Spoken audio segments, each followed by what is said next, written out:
It's time for EdTech Mondays, brought to you by Mastercard Foundation and CC Hub.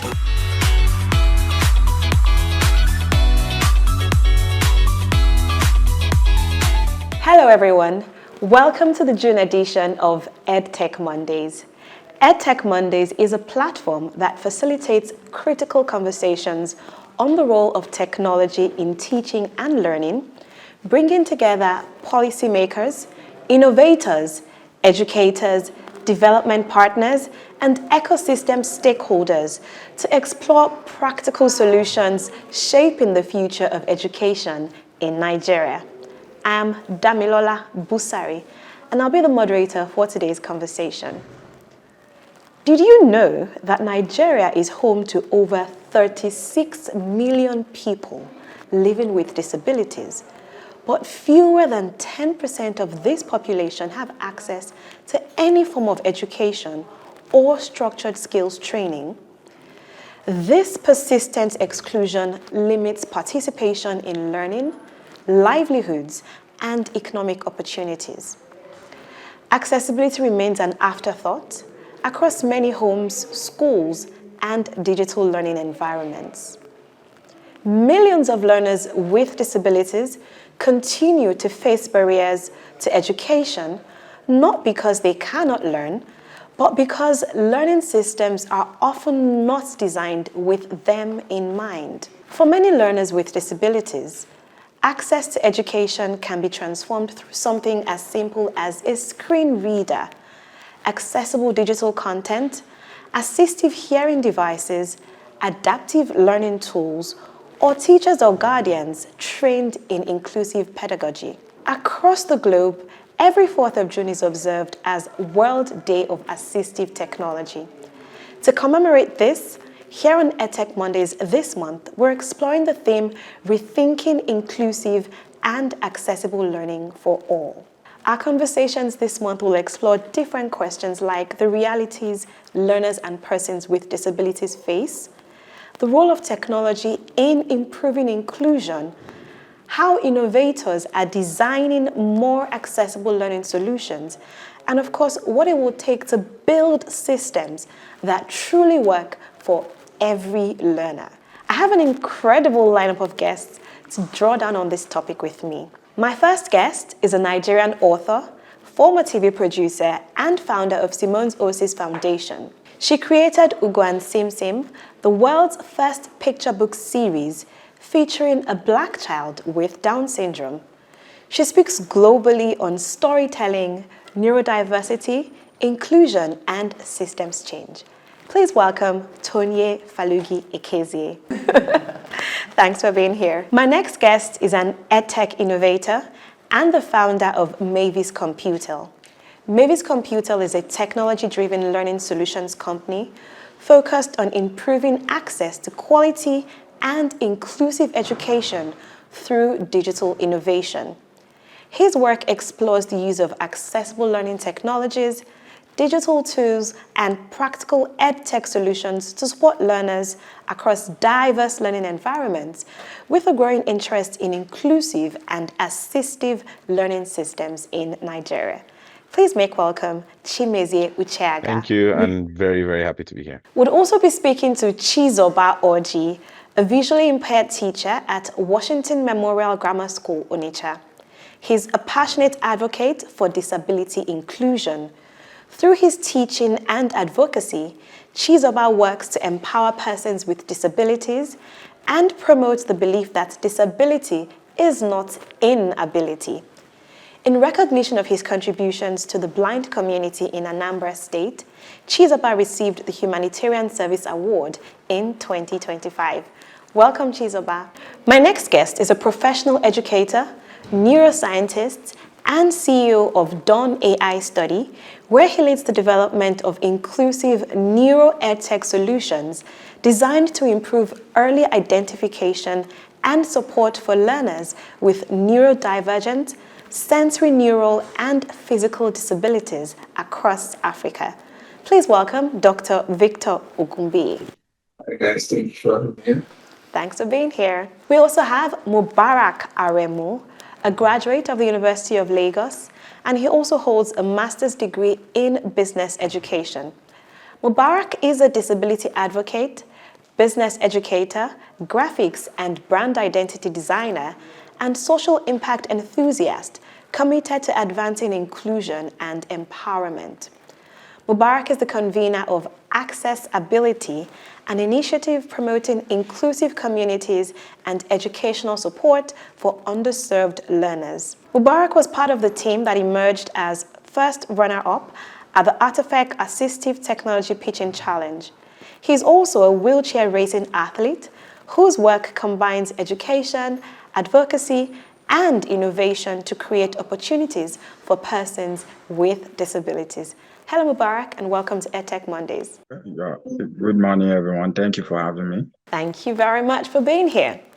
So let's get into the conversation.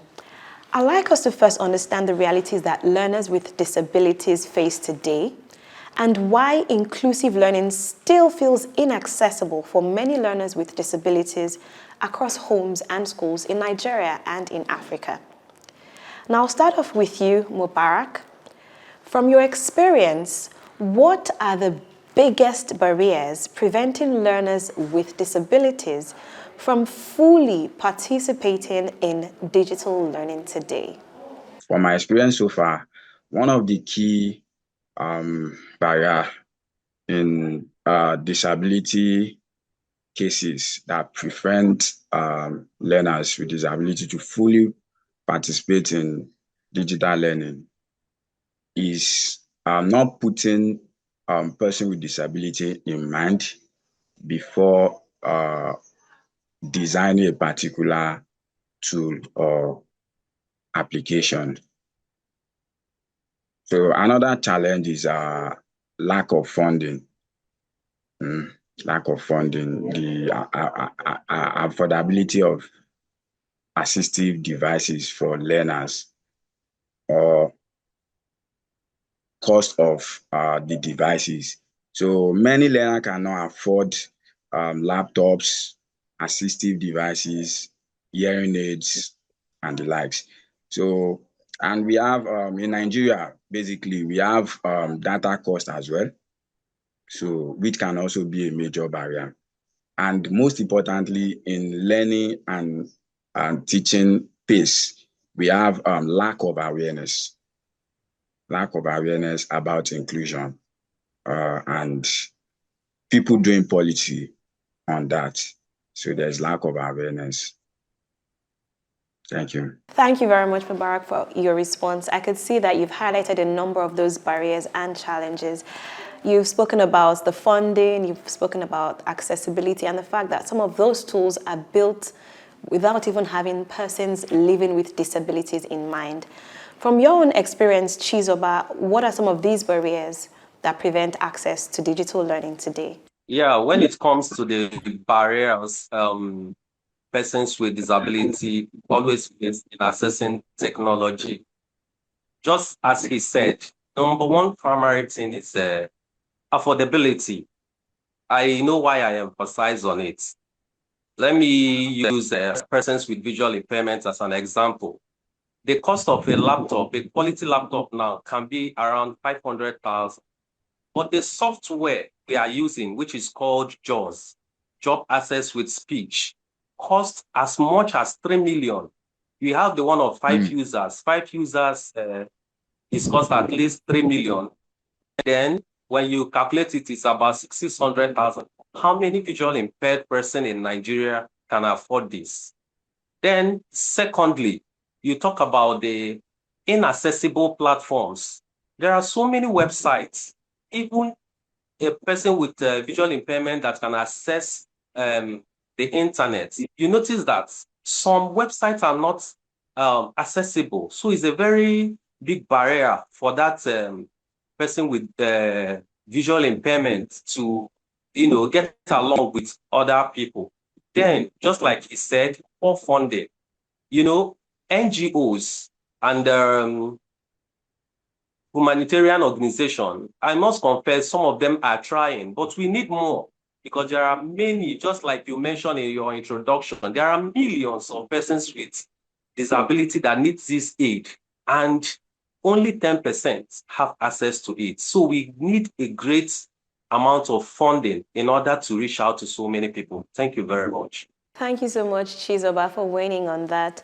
Definitely accessibility because of the rates. And I'm glad you mentioned those amounts. Imagine paying as much as 3 million naira just to access certain software.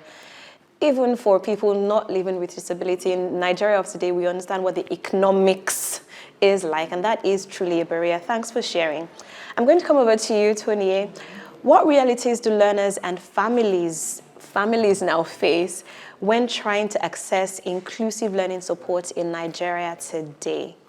If we are saying within the school environment, an inclusive learning environment, then some of the issues is that what does inclusion even look like, right? So a lot of people, inclusion is just, say, let me take my daughter, it's just her being in the room, and inclusion is done. Barry, don't finish, right? But that's not inclusion, right? Inclusion is having someone not only in the space, but included, immersed in the learning alongside the classmates. So their learning track may be different, but they're participating at the same time with accommodations being made for their learning needs and learning style. So that might mean simplifying, it might mean increasing the text, it might mean using more visual aids, right? AAC, for example,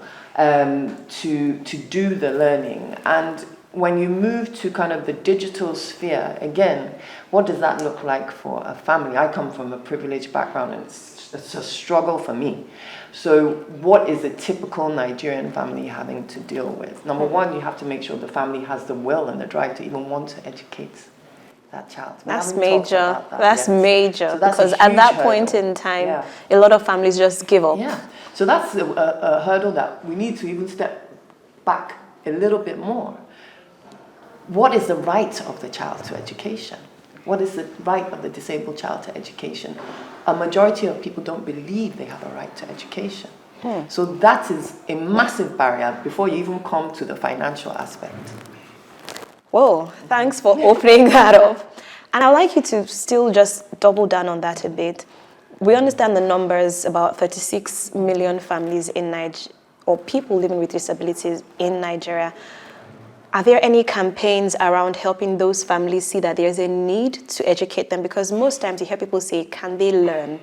That might be an issue from the family's point of view now. You know, if we're looking at ourselves as a nation, is there any campaign, quote unquote campaign? To be honest, they're few and far between. Most of the campaigns come from people like myself, people like Dr. Victor, from parents, right, who are using their voice, who are speaking up and decide, you know, in their sphere of influence, I'm going to demand and advocate for the right of my child and others like her. When somebody sees you go out with your child who has a disability, my daughter has a visible disability, she has Down syndrome. You just stepping outside of your house with that child is sending a message to the world. Without shame, without stigma, she has a right to take up space in this world. And I am demanding it for her before she transforms into being able to demand it for herself. Yeah, so it's really, really important. Thanks a lot for sharing. So I'm going to go back to you, Chizoba. How does inaccessible content affect learning outcomes? We have said that we're not able to access some of this content. So how does it affect learning outcomes? Yeah, inaccessible content affects persons with disability. First of all, it affects them mentally because it brings about frustration. Imagine in a school where a teacher maybe directed all the students to log into a website to go and do a particular task, and every other student is busy doing whatever. And the thing we normally notice is that the website will be telling you unlabeled button, unlabeled button. And when the thing continuously tell you unlabeled button, automatically you are frustrated. Imagine you're writing an exam and the time is ticking. Others are rushing to finish within 1 hour, 30 minutes. And you are still hearing unlabeled button. It's called for a very, as in big frustration. Then another thing is it limits self-esteem, like the self-esteem of that particular child will be reduced because the child will begin to feel that he's not included. This is where inclusivity now enters. The child will start feeling, I am not longer included in this thing. So with this, I am, calling on our developers to, especially in our website, is very, very important to work very well and make our website accessible, because you truly, where number one place the frustration goes is to the mental attitude of that child. It affects the brain very well. Thank you. Thank you so much for bringing that to the fore, Chizoba. I'm going to ask you, Mubarak. Mubarak, you have a first degree, you have a master's degree as well. You definitely have faced this head on. In your own experience, how does inaccessible content affect learning outcomes, especially for people living with disabilities? Thank you. So talking about inaccessible content, it can make a learner feel left behind. And it is something that we need to look into. It is one of the problem that person with disability or learners will face in their lifetime, especially when going into academic ground. So over time, this barrier can affect academic performance. It can lower the danger for, let's say, interaction between peers, and it can reduce engagement with the environment around them. And it can also bring about lack of confidence to face life challenge or to thrive in whatever field they find themselves. So some learner might even feel like, oh, maybe I'm not part of this setting, or maybe this place is not meant for me. So, and it is a big problem, like I said, in the accessible learning environment, because not all the learner has that opportunity, or let me say self-love to handle things in a way that they will understand how to how to make use of these accessible devices if there is no somebody to engage them or encourage them. Thank you very much for your response. There definitely is that disconnect that happens when a learner attempts over and again, and for some reason they are unable to access the content. It does something to them, and it definitely discourages them from the learning experience in general. Thanks for sharing. I'm going to come to you, Tony, once again. How do socioeconomic realities affect access to inclusive learning tools and support systems? We know what is happening in Nigeria. We know what it's like even across the globe, really. How does this affect access to tools and support systems? We know that access is extremely limited, is scarce, right? It's extremely scarce. So you as a parent, you get to the point of, actually, I want to help my child. I want to make sure my child is either in school, or if not in school, I'm educating them at home. What are the tools I need to do that, right? You find the tools. How much do these tools cost? How much am I making? I'm making maybe 80,000, 100,000, maybe even 150,000 a month. But this tool costs me subscription of $30 a month. How am I going to afford that? Right? So there's a huge disconnect between, and I really believe that these developers, they want to do good, right? They're coming up with these amazing tools, games, apps to actually help young people and people with disabilities. But whether it is in our infrastructure of what's happening within the government here in Nigeria, where there is funding, but we don't know where it goes, right? We all know now, it doesn't reach who it's meant to help. So then that onus comes back to us as parents, and we still have to find a way. Even though we are meant to find support within our government, we pay tax. We don't see that. Some of that tax is going into education. From that education, it funds the disabilities departments of local governments. We are not seeing that back. So from the local government side and the government side is poor. Although Lagos State is doing the best in Nigeria.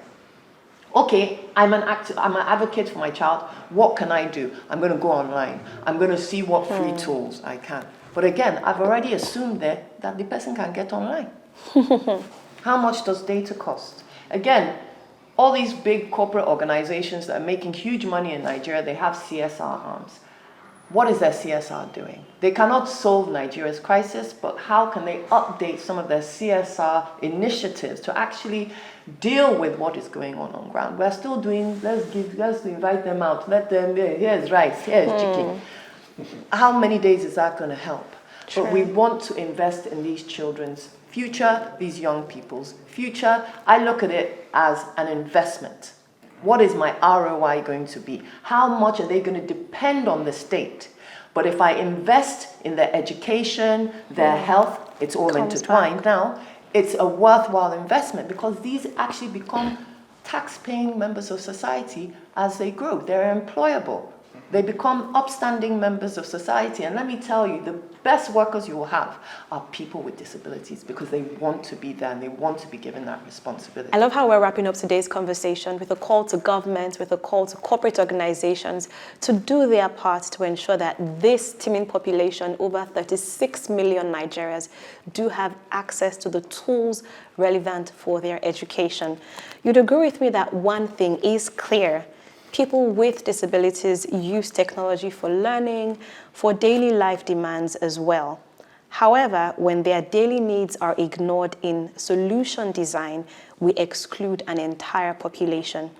One thing is clear from today's conversation, we know that governments and corporate organizations have a role to play to ensure that people living with disability in Nigeria have access to the tools that would help their education. Because again, people with disabilities use technology for learning and daily life demands. They order food, book rides, pay bills, attend meetings, and shop with technology already. When their daily needs are ignored in solution design, we exclude an entire population. When tech experts don't build for accessibility, they're excluding approximately 36 million people, customers, and of course, they're losing money too. Now, here's a question for you. What other barriers do learners with disabilities experience in their day-to-day lifestyle and learning? We want you to share your thoughts with us on social media or via SMS. Send a WhatsApp message as well to us on 0703 165 0809, or you can call us 0706 402 0742. Remember, you can always continue this discussion with us on our WhatsApp and our Telegram channels, EdTech Mondays Nigeria. Don't forget, past episodes are available on Spotify, EdTech Mondays Nigeria, and on YouTube, CC Hub Africa. Your feedback will help shape the conversations we host and, of course, the policy dialogues that we advocate for here on EdTech Mondays. Until the next episode, I am Damilola Busari. Bye for now. Tech Mondays, brought to you by MasterCard Foundation and CC Hub.